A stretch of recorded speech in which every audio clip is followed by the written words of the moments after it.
it sounds like you had a good run because 2009 you won the 2009 Entrepreneur of the Year by the African American Chamber of Commerce. How did that happen? So what did you do between 2006 to 2009 to really to shine like that?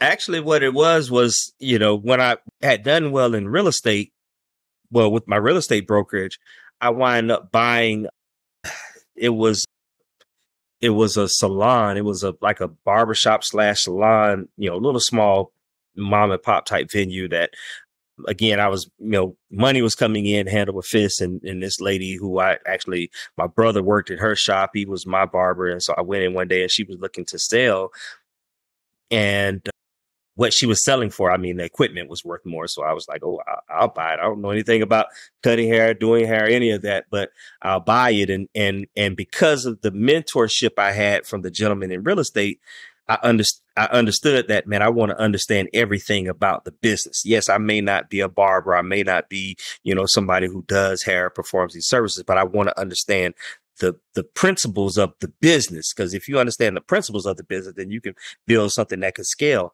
They had this big hair show in Atlanta at the time, the Bronner Brothers hair show. And so I wind up, I think I bought it in January. The Bronner Brothers show was in February. So I booked a ticket and went to Atlanta, spent the week there at this hair show, or the end of the week and the weekend. It was like a 3 or 4 day show.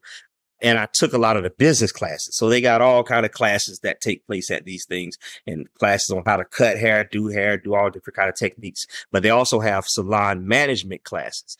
And so I took those classes. I wound up buying some software that helps you build out your salon and manage it.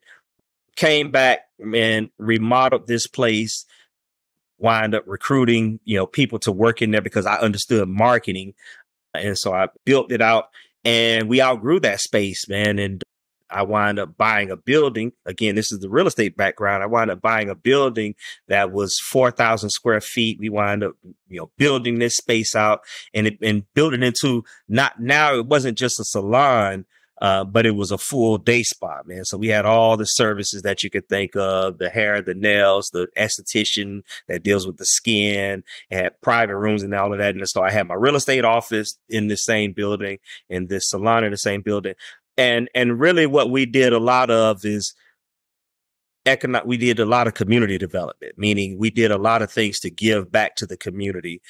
So that's one thing that I've been passionate about. So I would do real estate classes. We would also do events where when the school started up, we would do free cuts and things like that for people from underserved communities. So the awards came as a result of the give back efforts that we were doing, because I always say, man, I give not because I have much, but because I remember what it means to have nothing,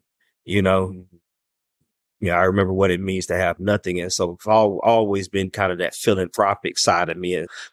And so that's what sustained us, man. And so when the market crashed, right, I still had this other business. And even though people's money was funny, they still want to look good, right?